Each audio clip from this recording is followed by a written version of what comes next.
Hello, everybody. So welcome to our session this afternoon. I'm Dr. Kevin Tennent. I'm Dr. Alex Gillett.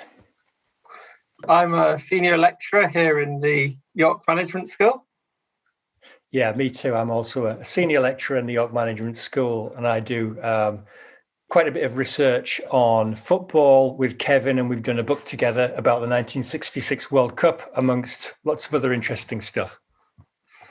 And thanks also for missing the match this afternoon to come and join us here. We're going to be talking to former FIFA referee Keith Hackett very shortly. So a few technical notes that we have to mention first. So if you're watching us live this afternoon, you can watch questions using the question and answer button, the Q&A button at the bottom of your screen. At least I think it'll appear at the bottom of your screen.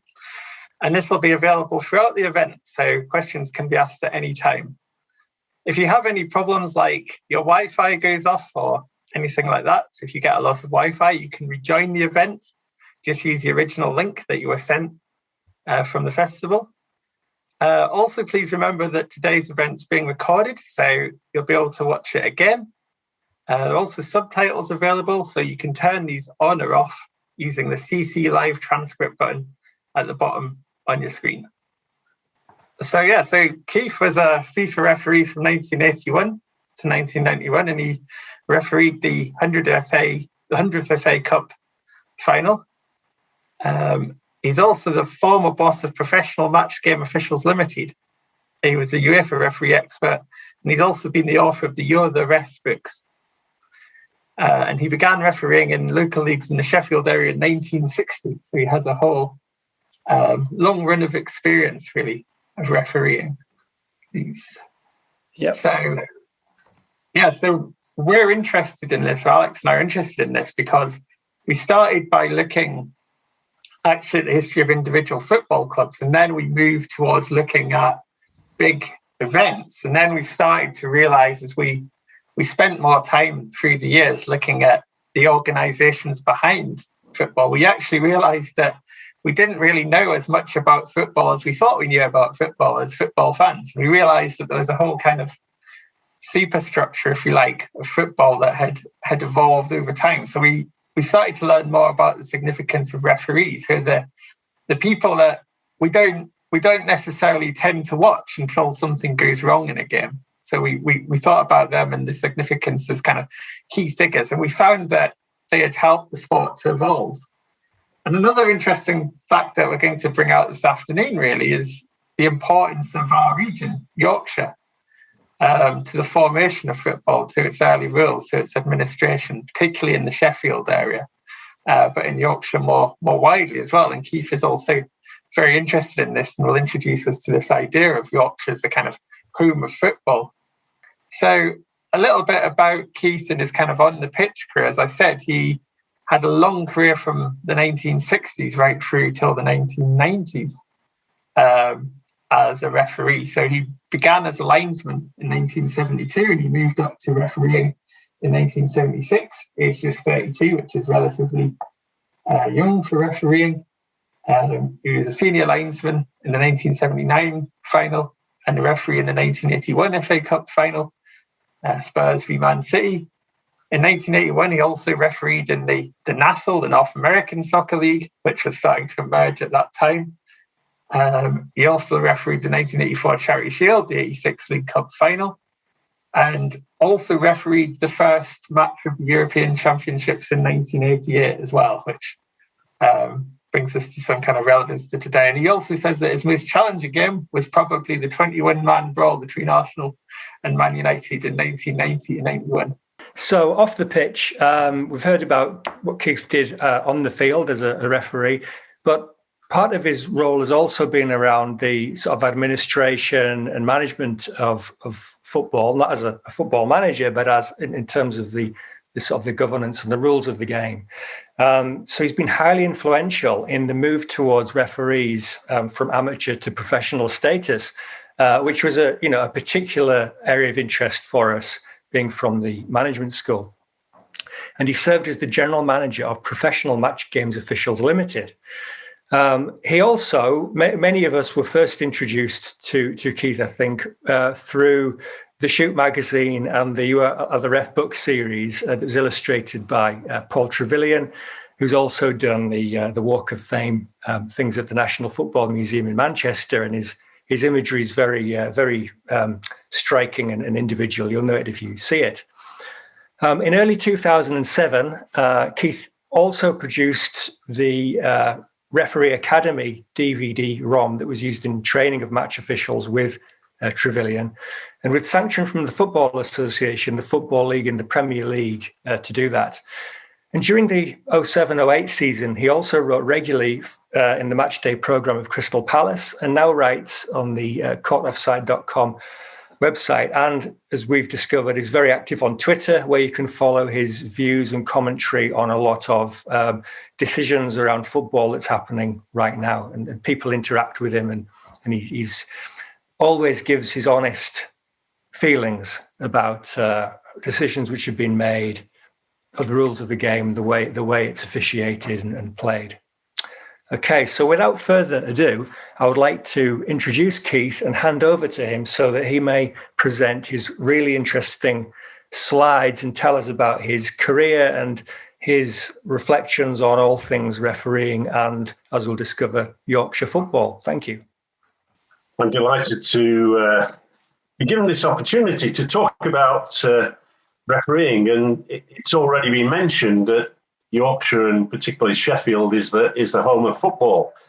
So what I want to try to do is really to give you a background in terms of where England and Sheffield and Yorkshire figure in the world of football. 1857, Sheffield FC still play today locally in Sheffield. I've had the pleasure of officiating them on numerous occasions.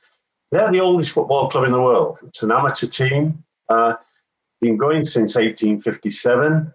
There's some background about that. Then we have the oldest football ground in the world. It's Sandygate here in Sheffield, the home of Hallam FC, the second oldest club in the world.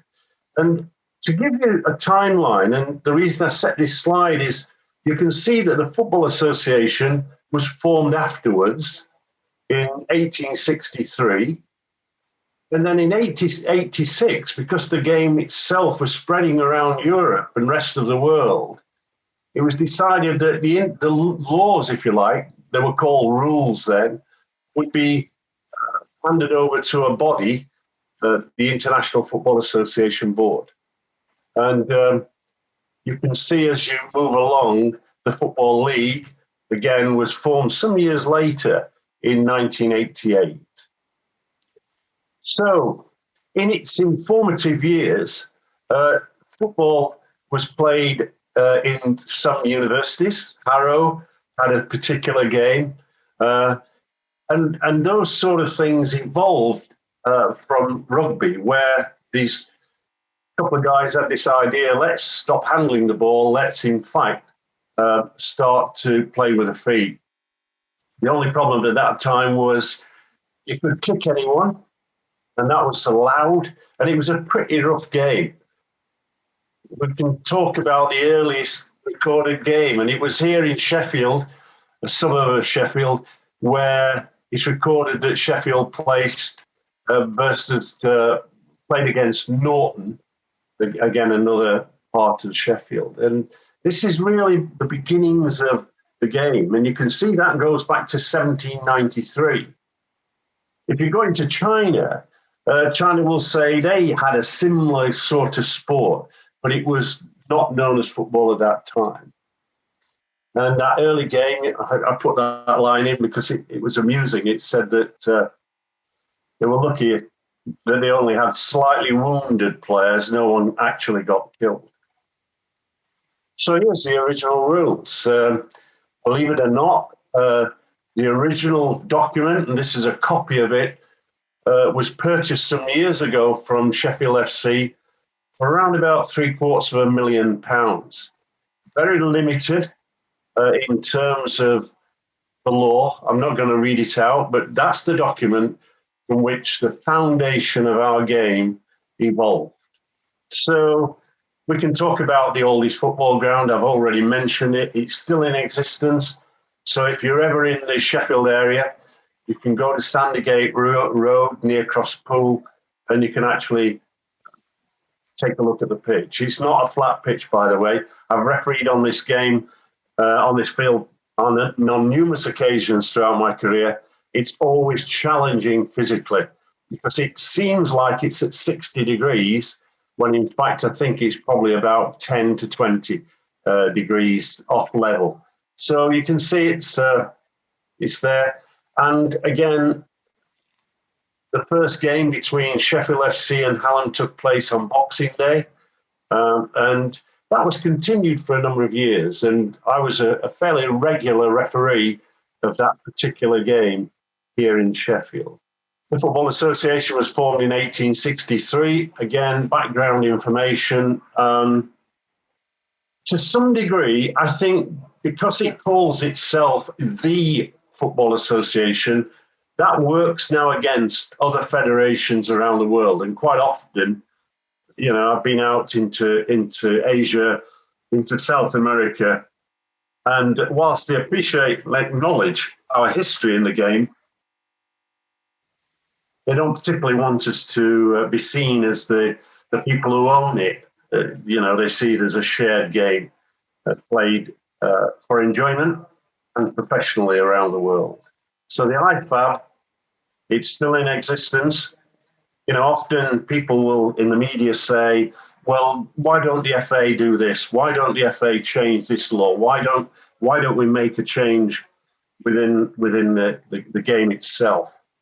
The committee of the IFAB is made up of FIFA, who have 4 votes, England, Scotland, Ireland, and Wales, who have 1 vote each. And you can see that countries like America, Spain, Italy, Germany, the Denmark and others, they don't really have a say in law changes. And so I just would like to see that evolve. It meets annually. It discusses in the interim on a 6-monthly basis and considers law changes. And I've got to tell you that in recent years, some of the law changes, you know, tinkering is what they've been doing with the laws. And to some degree, that's made life very difficult for the referee. More so, the referee that referees in grassroots football. In the Football League, the professional game was formed in 1888. It's a date that sticks in my mind because in 1988, 100 years later, I refereed a game at Wembley, which was the game between the Football League representative team and the rest of the world. And I was pleased to say that was the one and only time that I'd refereed Maradona, who many people call the hand of God. If you remember, he jumped up with an arm stretched out and punched the ball above the head of a friend, Gordon Banks, who was the goalkeeper on the day, and scored. So he's remembered for that more than he is for his style and quality of football. FIFA was formed in 1904. There was only 7 nations. It now is, if you like, over 200 nations. It plays a very important part. Obviously, its main funding is the amount of money it earns when they play World Cups and other competitions.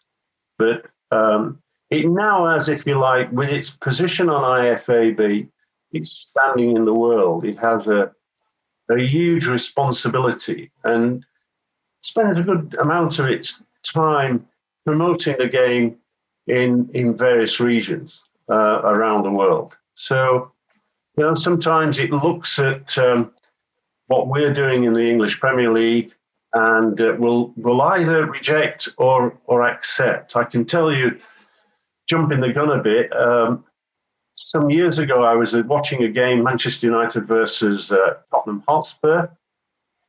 During the course of that match, the goalkeeper, Roy Carroll, dropped the ball a metre over the line, and it was a metre. The referee, Mark Plattenberg, and his colleague on the line, by the very nature that they were in a good position in relation to the ball having been cleared from a goal kick, were not in a position to view whether the ball was over the line. So we were left with a goal that should have been counted that didn't. I then went back that year and spoke to the owners and managers of the Premier League and put forward a proposal of goal line technology, and then worked with Prozone to bring that to fruition. Maybe we'll talk about that a little later, but I can tell you that from the idea to actually fruition to get FIFA to agree to allow it in football took 6 years. So you can tell why at times the game doesn't change as quickly as it should. So there are other firsts in and around the Sheffield area as a matter of interest. The first floodlit game, it's amazing, isn't it? Took place in October 1878. And at that time, they also recorded the first use of a golden goal. This was where they didn't play extra time. They just played until a goal was scored. If the score at the end of 90 minutes was 0-0, they would continue to play until a goal was scored. They didn't have penalty shootouts at that time. The FA Amateur Cup is still played. That commenced in 1885. It took the professional football to allow that and to recognise the Football Association. So, these are things that come in. The Always Player Insurance Scheme began around this time. And then we had, in 1865, the first match between two towns, Sheffield FC and Nottingham. First inter-country game was Sheffield against Glasgow. They played each other at Bramall Lane, and the score was 2-2. We still have here in Sheffield the Oldie Schools Trophy that was used in 1889. Here comes the refereeing influence in the game, because the first chairman of the FA was, in fact, Sir John Charles Clegg. He was an entrepreneur who got involved in football, and with his association in Sheffield, linked through to become the FA's first chairman. So for a number of years, they played the game without a crossbar. And all he did was put a rope across the two posts. And of course, if it started raining or snowing, the rope would drop, and the height from floor to the underside, if you like, would be a lot shorter in the middle. Some brave guy decided that he should have a wooden crossbar, and that came out in 1862. So the corner kick, simple as it may be, was introduced in 1869. The Sheffield rules that I've already talked about was 1868. So this is when they started to play to a code, and there was getting some formality in the game. Otherwise, it was running riot. I can tell you that at some stage in the transition of football and involvement in football, the referee had a stick, he didn't have a whistle, and he actually sat in the pub close to where the game was taking place. And if there was dispute, they would grab this person out of the pub and get him to agree or disagree and make a decision. And then we had the penalty kicks. This was rather than, if you like, taking the golden goal option that had been thought about. It was to say, right, we need at some point to bring in a law that punishes when someone is about to score a goal and fouled. And so they created the penalty area and the penalty kick. Up to that point, there was no penalty area. And so we know that this is now the most contentious area of football when we look at the number of penalty kicks that have been awarded and disputed by players of both sides. In 1923, we have the idea that a penalty kick was awarded in a game, and we had everybody standing on the penalty area, the horizontal line, there wasn't a D at that point. And so there were players who were actually preventing the kicker from entering the penalty area to take the kick. And that's when they decided the D, which was 10-yard arc from the penalty mark, would be created on the football field. And again, this was a referee's idea, Alex Leach, who submitted it, local guy in Sheffield who submitted it to Sir Charles Clegg. And in 1937, it was adopted by the FA. So again, 1923 was the problem. 1937, when they thought that the IFAB would adopt it. So here's a whistle. It's the main tool of the referee. Before that, it was either a white handkerchief and a stick. I've had the pleasure of refereeing internationally deaf teams where players of the team would be predominantly deaf. And in that situation, the referee carries it, even today, would carry a whistle and a white handkerchief. And when blowing the whistle, flag with the handkerchief. Most people will not be aware of that. But the whistle is part of the referee's armoury. Believe it or not, when I'm taking young referees around the world and educating them, I'll stand referees around the centre circle and get them to blow the whistle. And it's amazing, probably the normal people, in terms of that, non-referees, I would think, are in a position where they probably don't recognise that the, if you like, the volume of the whistle when it's blown is associated with the type of challenge. So a referee who sees a very poor challenge will blow the whistle quite hard. It's already mentioned the fact that I had the blowout between Manchester United and Arsenal some years ago, in which there were 21 players just in the middle in a mass confrontation. And the one thing I didn't do that day was to blow the whistle, which is a crazy thing, but the whistle stops play. So it is an important piece of the armament of the referee. So the whistle was used in 1874. So Sheffield FC formed in 1857, and in 1874, this is the earliest reported use of a whistle in a football game. So you can see how the stick or a white handkerchief was used. And in that time, at this particular game, a guy called Sam Widdowson appeared with shin pads, and everybody was looking at him, protection. Shin pads now are a required item that players should wear as protection. It's mandatory that a player has to wear, and referees will check before the game.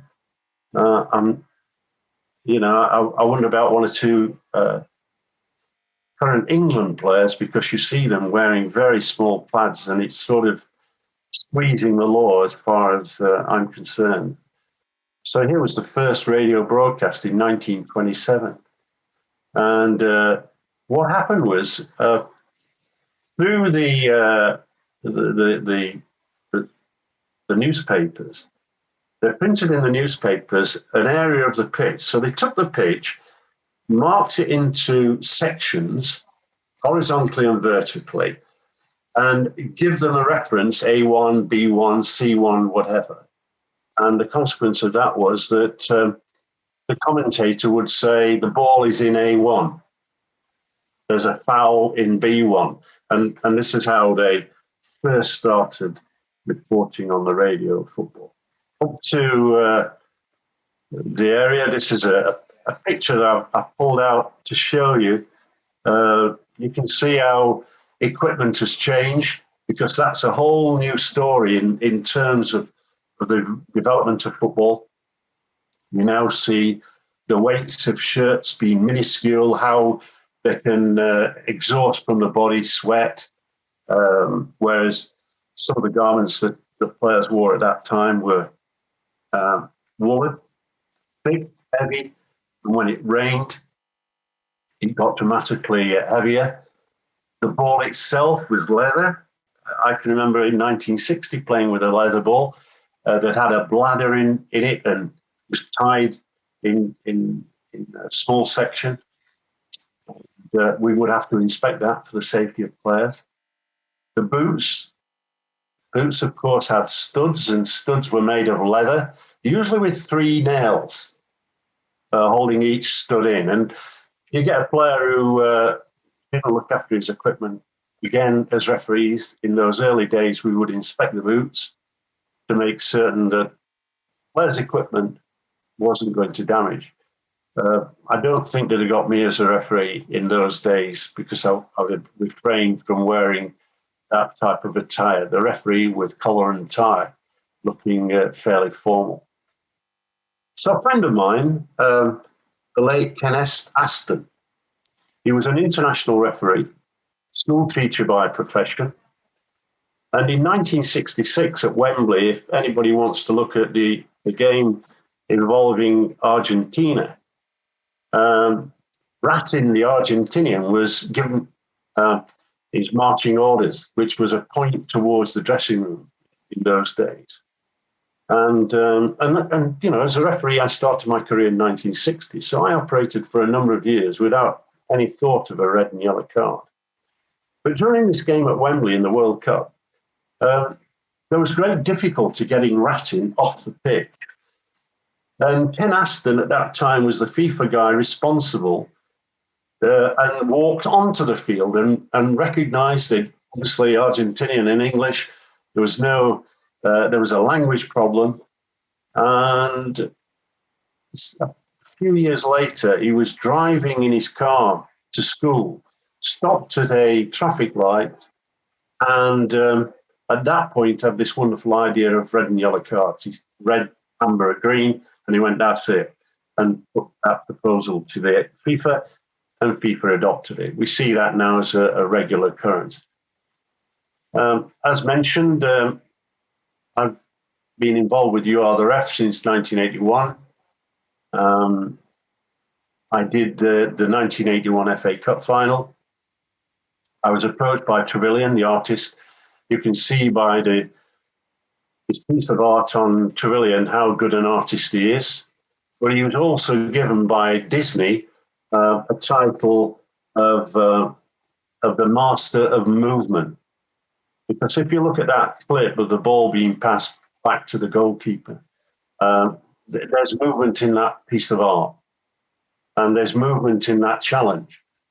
And so You Are the Ref was evolved before 1981, and the public would write into the Shoot magazine, and then it moved on to the Guardian newspaper. I would give the answers, and Paul would do the hard work of pieces of art, all aimed, if you like, at educating the public. I ended my career in 1985. I can tell you, and I'll digress a little bit. I watched the game last night, the opening game of 2020 Euros, obviously delayed for 1 year. Danny Mikelele, the Dutch referee. And I thought about my time in terms of the opening game in '88 between West Germany and Italy and the pre-match preparations that went on. I arrived in the country, Germany, Dusseldorf, the day before the game. We had to be presented to the managing director of Ituri. That is the company that supplies and manufactures Seiko watches. I had to select a Seiko watch that I would wear and the rest of the competition referees would wear. On the morning of the game, I arrived at the stadium and we went through a pre-stadium check and also a check of the teams. So at that point, in a room, we were looking at the West Germany shirts, the Italian shirts, the colour of the goalkeeper's shirts, and any form of advertising that may encounter. And so the detail is amazing. You know, this happens before any UEFA game, any FIFA game. where there's dispute, he tries to sort out disputes in the 10 o'clock meeting. And so that went on. I retired from FIFA in 1991. FIFA retires referees generally at 45. There has been the odd referee that's moved into the age 46. When I retired from FIFA in 1991, continued as a referee on the Football League.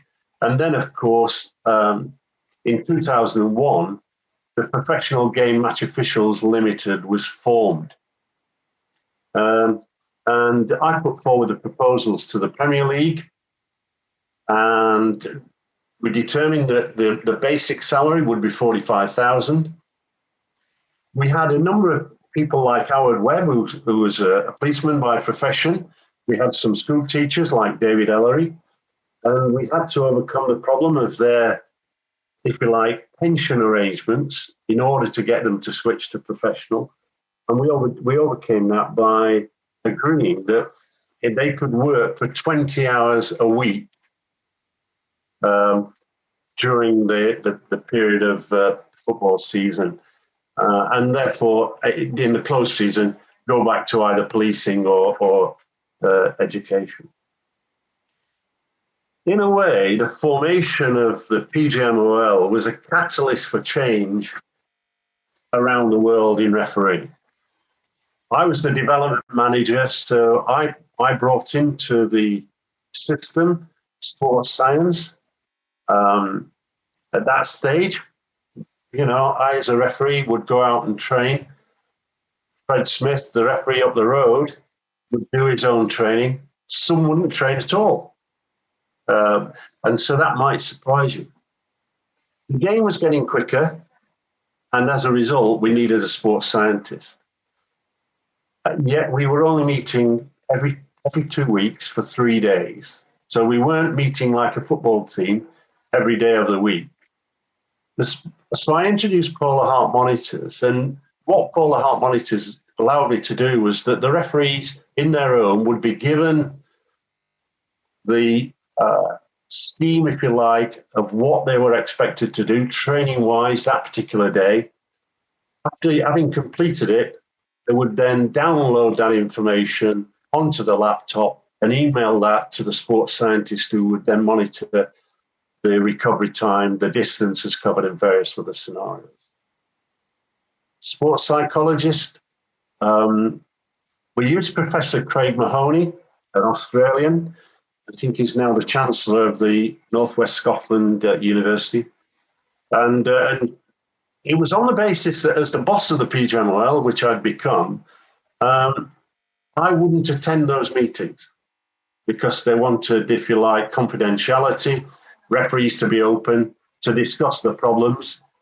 But we were able to talk on other subjects, body language, dealing with conflict, how to deal with pressure situations.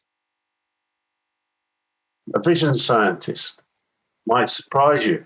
Referees each season had to go to the local Specsavers or Boots and have their eyes tested, come away with a certificate that says you don't need glasses.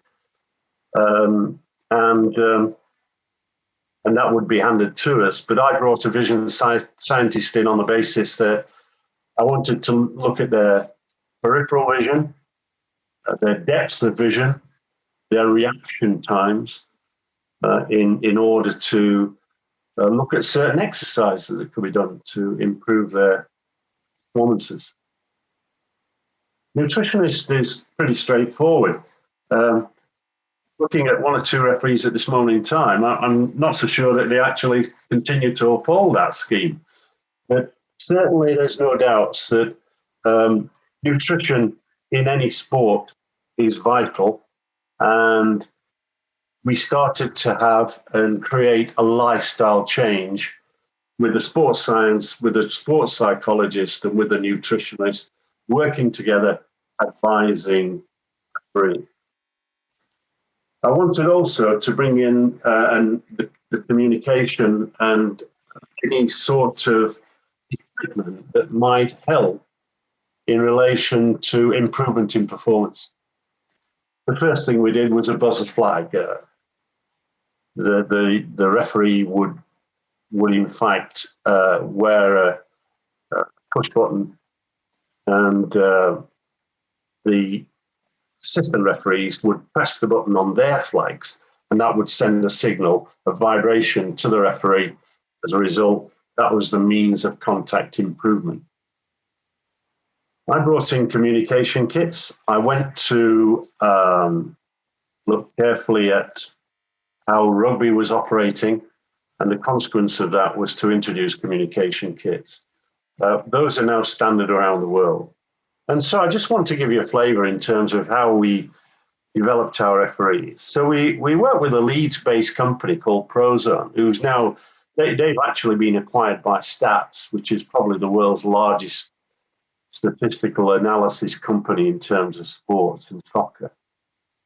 So here, in a game, if I looked at the top right-hand corner, I had the video. So throughout the game, and referees acquired this information post-match. I acquired this information post-match. You can see on the analysis in front of you that I could look at the picture. I could, in this instance, determine whether, in fact, at the free kick he's got 10-yard wall. And then down on the bottom right, I can look at his distances and speed profiles. This is Howard Webb refereeing a football match. This is the detailed analysis that I can go into. And I can pull any detail out. I can look at a free kick. I can look at an offside decision. You can see there I've got the line drawn in terms of the offside, probably more accurate with Prozone than with current VAR operation. So in the 6 years that I was there, we had a 35% increase in the speed profiles. We changed our training from endurance to high intensity. And, I changed the business plan and created a plan that said we would have a cadre of world-class referees. And I think when you look at people like Webb, Blattenberg, Atkinson, Dean, some are still there, even though they're now over the age of 50. As I've mentioned before, FIFA's retirement age is 45, 46. And you will see, some of you may have seen the recent Champions League final. The referee there is 44. The Spanish referee, who had a superb game, was in fact retired immediately after. So it gives you a picture of, we've got 5 referees over the age of 60 currently on the 19 that's operating on the Premier League, and in other parts of the world at 45, 46 max, they're gone. And we started to look at the profile against the player against referee, and this is an indication. I'm mindful of time, and I'm also mindful that if you've got any questions. So let me just close off. And you can see how high intensity running has increased in refereeing.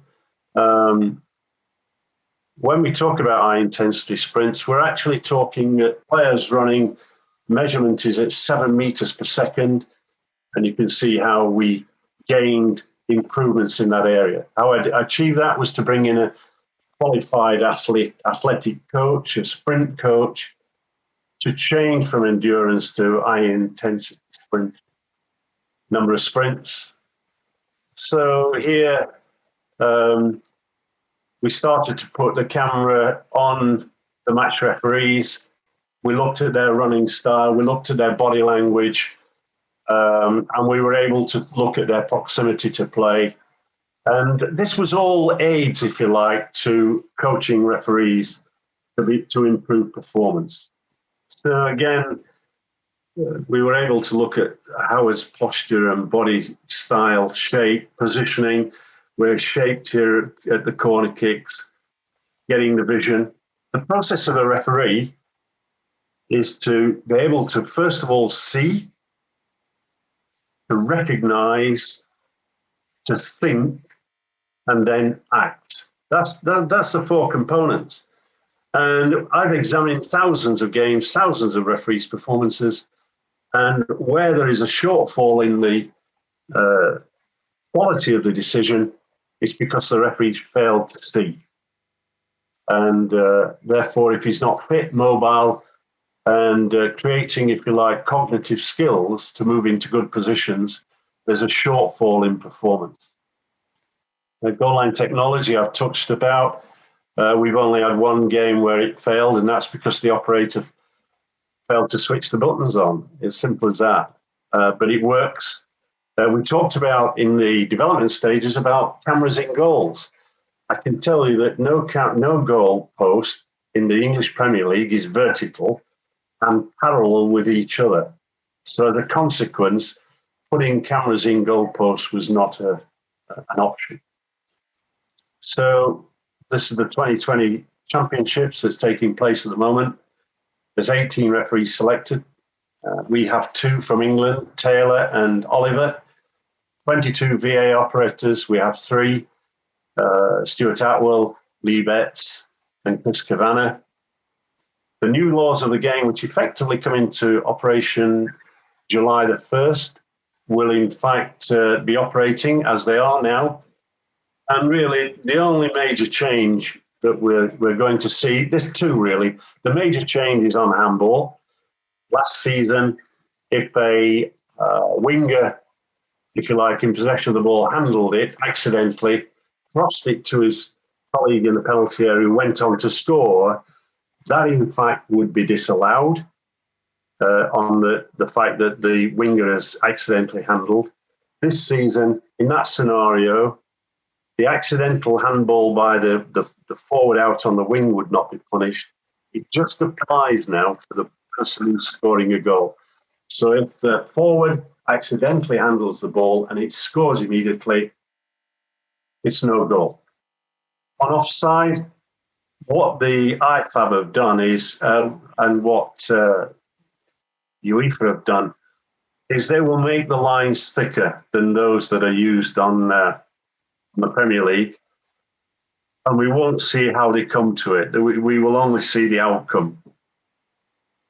So what I want to do now is hand over to Kevin and Alex, having concluded a brief overview. I'm sorry it's gone on so long, but in effect, there's lots to talk about, and maybe at some point in the future, I'll have the opportunity to come to your university, sit there for 2 or 3 hours, and we can talk and chat about football.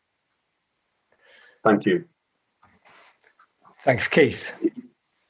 I think that would be a great thing if you could come back and do an even more talk and interaction. I would very much like that, in fact. But let's deal with some of these questions then. So we've had 7 come in so far, and just so people know, you can use the Q&A function here, but we've had 7 people already take advantage of that. So I'll try and do these in some order, but there's a couple that I can lump together as well. Yeah. So first of all, how do you rate the CPFC, which I think is Crystal Palace, claim to be the oldest professional club still playing? Yeah, I think that they haven't come up with sufficient records to actually prove that. And as a consequence, we're still sticking to the current, I think, Notts County in that scenario. But, you know, it's a little bit like Sheffield FC, who went through a period when they weren't recognised, and then FIFA came in and awarded them a special merit prize. There's only two clubs that's ever received it: Sheffield FC and Real Madrid, and that recognises that piece in history in the same way that the Guinness Book of Records record Sandygate as being the oldest continual stadium in the world. I mean, interestingly, Sheffield FC ground is now sitting on top of it is a B&Q multi-warehouse. And I think, in fairness, it's only in recent years that B&Q suddenly realised that they were sitting on a piece of history. And I think somewhere there's a recognition plaque to that effect. But I think It's actually going through the records detail by detail and then going through the process of trying to prove or disprove. A lot of work has been done here in Sheffield by a guy at Sheffield University, John Wilson, in terms of there's a huge amount of information that keeps coming up. I'm president of Penistone Church, a local amateur team, and we were formed in 1906. And then we suddenly realised that the person who formed Sheffield FC was actually involved in the Penistone Church team before. And, so there are all sorts of historical artifacts and things that you can go. You go to China and they'll tell you about their aspect in their football. You go to Harrow School and they still play annually. The mudded field where they just go crazy. The people are paid. Well, talking of schools and young people, do you have any advice for young people wanting to get into refereeing from school? Yes, I do. I think that my view is if you can play football, continue to play. Certainly if you're in a university scenario, and I say this often, and you want to, to make a bit of money to spend on more food or a bit of more beer or whatever people drink nowadays, then taking up refereeing is a good way of earning. 25 quid a game, you can earn up to £100 a weekend. So it's more difficult now becoming a referee than it was in the past. I had to attend 6 evenings, all for free. Took an examination, which was verbal, and was handed a piece of paper that said, "You're a referee." I had no intentions at that point of refereeing. It's only when a few weeks later, I hadn't got a game, and the county FA secretary rang and said, "You're refereeing Hillsborough Boys Club against Sheffield United Juniors." And before I could say I'm not, he put the phone down on me. So I had to start borrowing kit and various other things. So it's a good way of earning money. It's quite easy. You would contact in the case of students in York, they would contact the West Riding County FA and go through a course. And, I think most people would pass. And as a result of that, they could become a referee. Interestingly, there's about 27,000 referees in England registered. In America, the number is 145,000. In Germany, it's 80,000. And it's sadly in England, one in every 10 games, I think it is, don't have a referee. But now our referees, I mentioned 45,000 as the earning power when we first introduced professional referees. That's more towards 100,000 now. And the budget that I had was about 5 million. 2019 accounts of PGMOL is 22 million. We didn't go into detail of PGMOL, but it's a separate company. Its board of directors are the Premier League, the Football League, and the FA, and they contribute and pay for all the costs of the PGMOL. Not in third by third, but in a formula that represents the number of games that's involved. Okay, great. So I've got 2 here which I'll put together. One's from an anonymous attendee and one's from Amy. And the first one says, referees get a lot of abuse on and off the pitch. Is there a system to support them and has it improved over the years?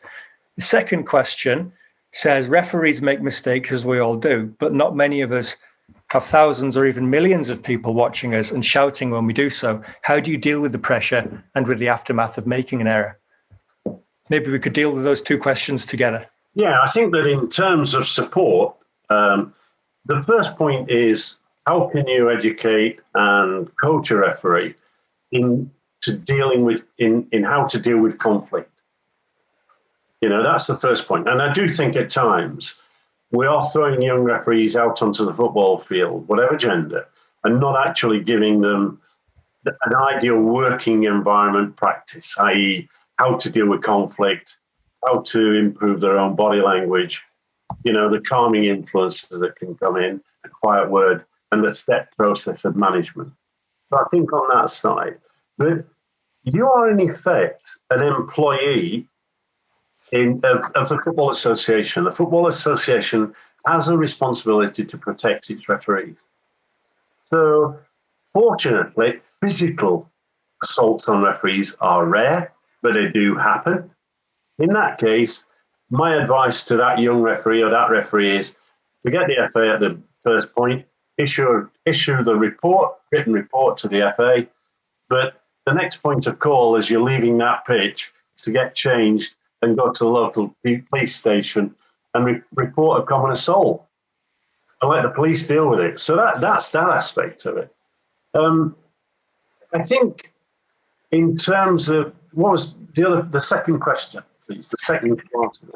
Yeah, the second part of this is that referees make mistakes, as we all do. How do you deal with the pressure and the aftermath of making an error if you make an error? Yeah, well, we're human. We're human, we make mistakes. As you move up the ladder, you ideally are gaining experience and the mistakes should be less. But if you look at a Premier League referee currently, he's running around the field of play with 22 cameras minimum watching his performance. I've already mentioned the need of the process to see.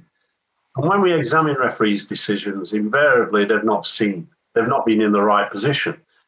Obviously, sometimes their judgment is one. But again, we look at the judgment, we say, well, this is interpretation. Just, there's times when as referees, I see it one way and the referee sees it another way. So in that situation, there can be disagreement. I think at times, in refereeing terms, I look at the likes of Webb and Plattenberg and others, and they were pretty consistent.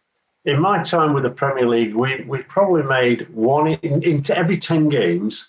We made what we term a KMI, a key major incident error, and so every weekend I would have to deal with one major decision wrong.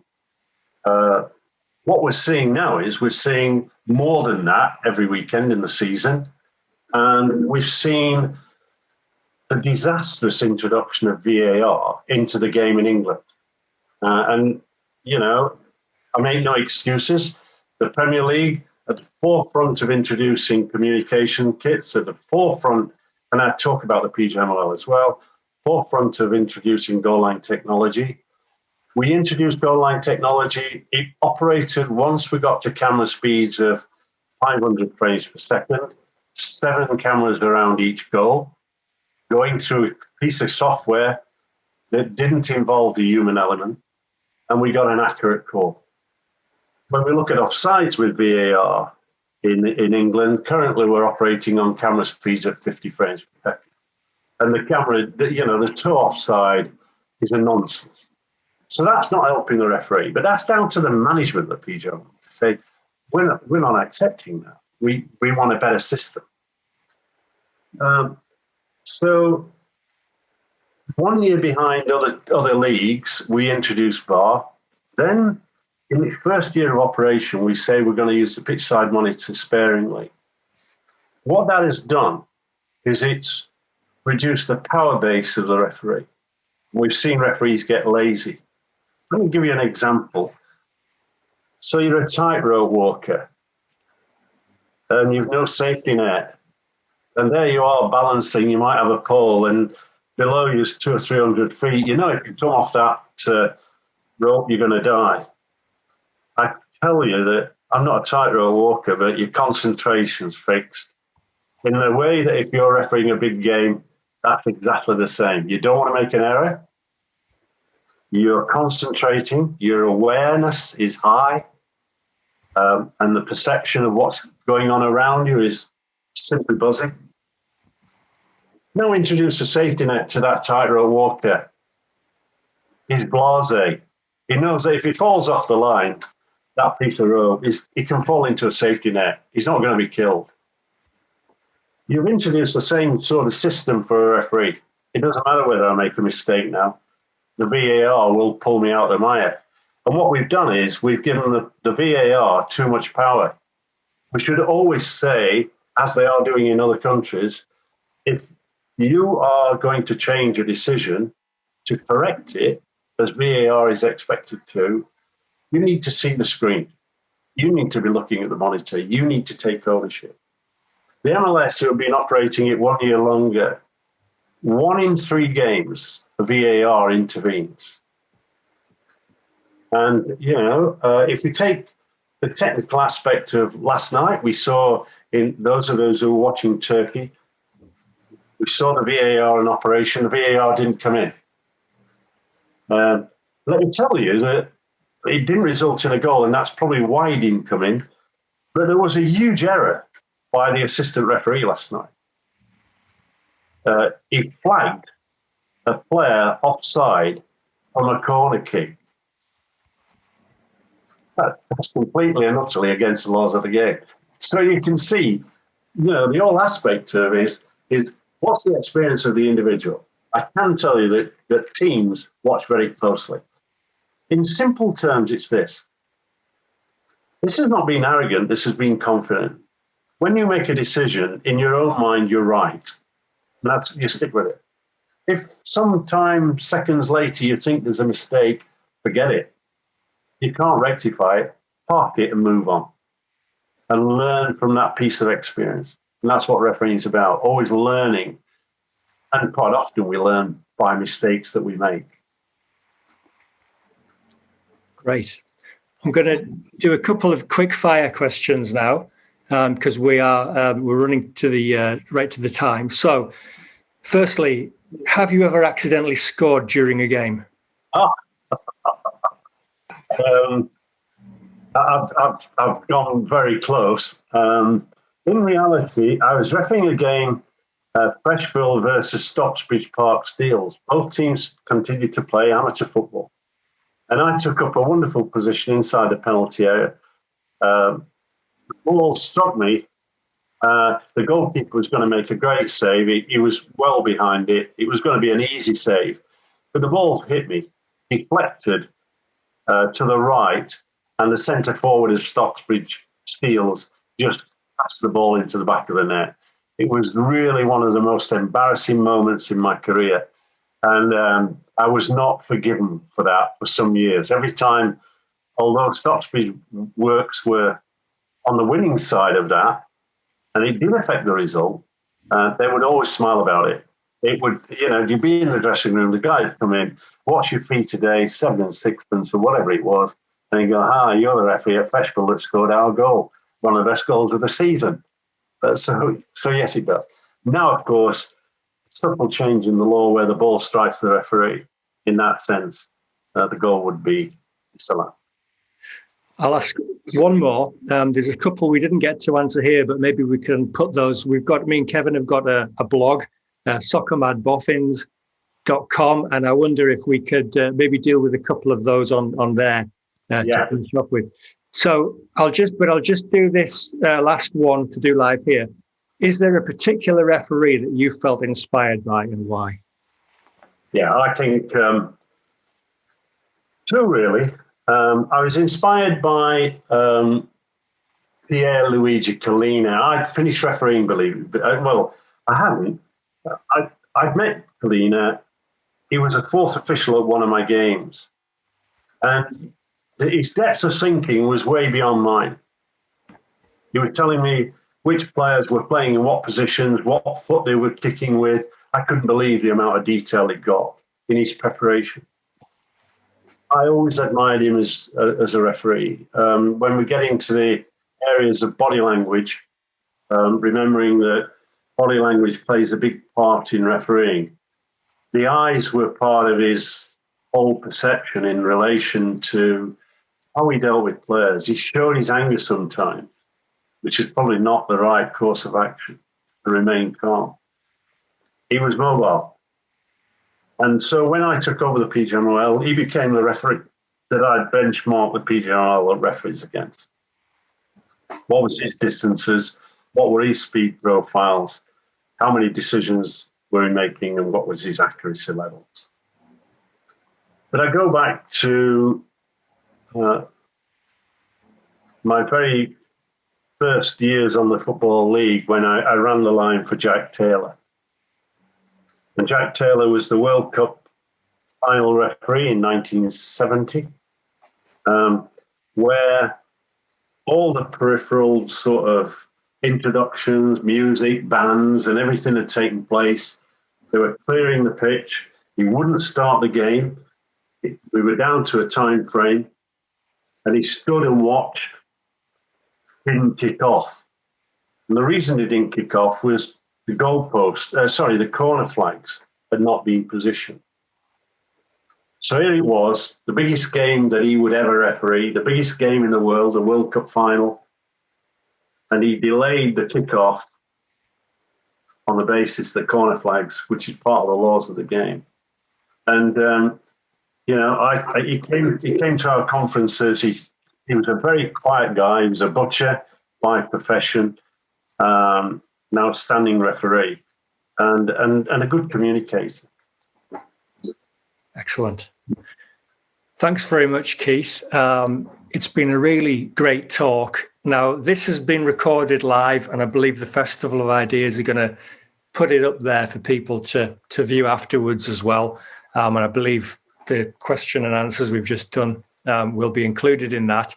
I've made a note of the questions we haven't had quite time to answer live here.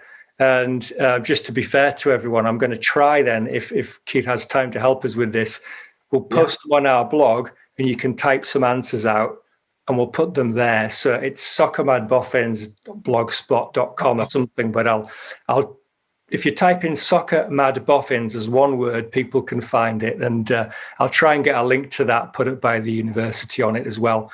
And there's just 2 or 3 extra ones there, and we'll try and deal with them on the blog, if that's okay with everyone. Yeah. Right.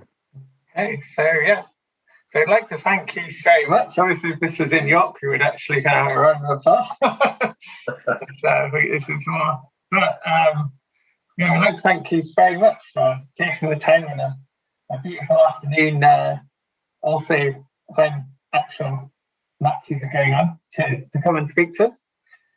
We'd like to thank everybody for watching as well, and we hope you enjoyed it very much.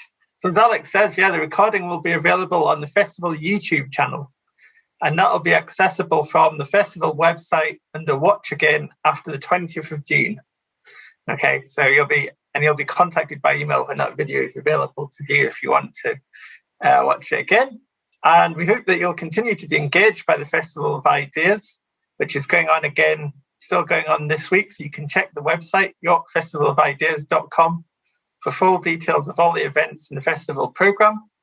And we'd love to hear your thoughts on these events. Continue the conversations. So if you're on Twitter or Instagram, you can use the hashtag YorkIdeas as well to discuss those things. Okay, so that's the end for now. And we hope to see you at another event later on. And thank you very much to Keith, and thank you, Alex. Thank you. Thanks, everyone. Thanks so much for joining us. Thank you very much.